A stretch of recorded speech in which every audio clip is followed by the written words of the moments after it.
Yo, what do you do when you're a celebrity vampire governor whose whole state burned down during your watch? That's right. You start a podcast.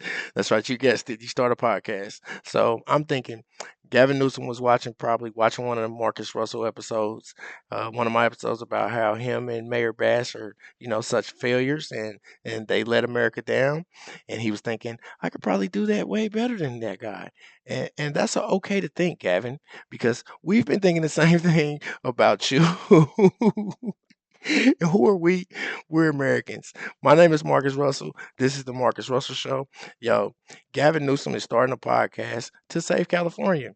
Let's get right to it. This just in, the ego with a haircut, Gavin Newsom, just announcing a revolutionary plan to drive down crime and increase affordability in California. Just joking. He started a podcast. We need to change the conversation. And that's why I'm launching a new podcast. And this is going to be anything but the ordinary politician podcast. I'm going to be talking to people directly that I disagree with, as well as people I look up to. In the first few weeks, we're going to be sitting down with some of the biggest leaders and architects in the MAGA movement. This is Gavin Newsom.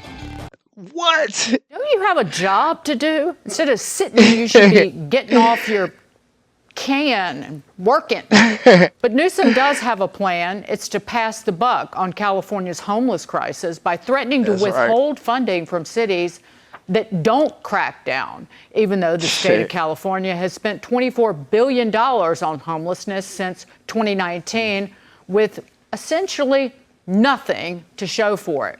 And who can Yo, also, the timing is amazing for him to crack down on homelessness now that homelessness has risen in California by like 20 something percent due to the fires because he let the whole state burn down. So it's like way more homeless people out there. All of a sudden, you want to crack down on homelessness? This is a vampire. You know, Gavin Newsom is a vampire. Like, for real. forget when the city of San Francisco was clean enough to eat off of, when Xi Jinping showed up. Right. I know folks say, oh, they're just cleaning up this place because all those fancy leaders are coming into town. That's true. Because it's true. Coming up next on the episode of Gavin Newsom pandering. He's clearly setting himself up to run for the Democrat nomination. That's what's going on, right? Yeah, of course he is. We know that. right. But the thing is, everyone's actually kind of wringing their hands about this, saying, oh my God, I can't believe he has a podcast. He should be helping the state. I love this. Spend as much time as you want on this podcast, because the more time you're in the recording studio looking at pictures of yourself, the less time you're ruining the state of California. And in regards to the homeless piece of this, one thing I teach my kids is about accountability and ownership, right? You make a mistake, own up to it. You lie, tell me you're lying, right? It's going to happen, and I'm not going to punish you harder. So one tenet of leadership is ownership and accountability, and he has completely run away from that because he blames everything on everyone else but himself. I just wonder who he thinks he's fooling, because we've all seen him in action. We've all seen the results in California, and people look at that and then say, now you want to sit down and talk to MAGA people and have some sort of a dialogue that you never wanted to have before. I mean, he is smart in that regard. That's his way of kind of capitalizing on the 75 million people who did vote for Donald Trump. But I just look at what he's done with his state, with the budget, with homelessness, with the hypocrisy, and say to myself, is anybody going to buy this? I'm not buying it. Yo, California is traditionally a blue state, but this vampire Gavin Newsom has single-handedly ran California into the mud, yo. Like, literally burnt it down. The homelessness is up, like I say, by 27%. It was already one of the most largest homeless communities in the United States of America. Like, jobs are down. Nobody's getting no jobs. Then they got these crazy taxes. And then they keep on asking money from us, from the rest of the country. And I feel like that's why a lot of Republicans, don't agree with the electoral vote, because there's so many warped-minded people in California that they literally can make a strong standpoint as far as the election is concerned, as far as government decisions are made. But come on, this clown. I know, but the hair is so good that some people fall for it. He's a vampire. He's a vampire. He does Andrew, have I want gray to hair. put you on the spot a little bit. I know that you're south, more in LA, but my hometown and the place where I got engaged and married and fell in love is San Francisco, a little bit north. Mayor London Breed was voted out, disastrous for the city of San Francisco. They got Daniel Lorien, I think an heir to the Levi family, so business acumen, but still left because it is San Francisco.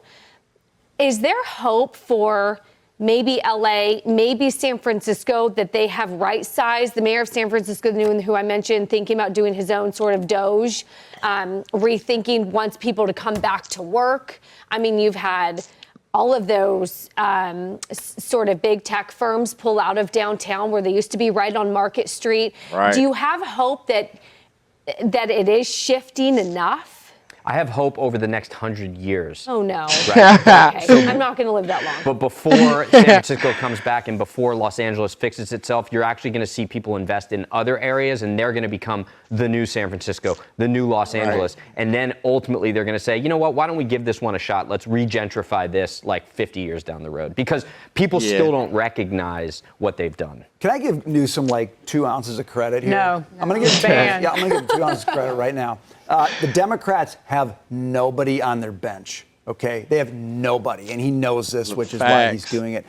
Secondly, at least he's smart enough to think, well, I should talk to people who other people like, because right now the voices for Democrats out there, like Chuck Schumer, singing in Washington, D.C., and the lady from Portland saying, I don't like to swear on TV, and then that's a low bar, okay? And what Newsom, I give him credit on this. He's saying, well, there are people out there who are compelling. If I talk to them, maybe I'll get a little bit of shine from them. And all of a sudden, he's catapulted to the top of the list for Democrats. You don't have to be smarter than everybody. You don't have to outrun the bear. You just have to outrun the person that you're with, right? He's outrunning the people he's with. I give him some credit for. Yo, this is actually Gavin Newsom's second podcast. He's doing this in a series of like publicity stunts because, like they said, he's clearly trying to run for election in 2028. But the last thing America needs is the vampire that burned down California. We don't need that. Tell me what you think. At the same time that he's promoting his new podcast on iHeartRadio, so he's reaching millions and millions of listeners, new listeners. At the same time, Mel Gibson and thousands of other protesters are literally in the streets yelling that Gavin Newsom resigns. So I don't know. Maybe it's a good time for him to try to listen to the people in the streets. This vampire needs to listen to the people in the streets. My name is Marcus Russell. This is the Marcus Russell Show. Until next time, make sure you hit that like and subscribe button. Peace.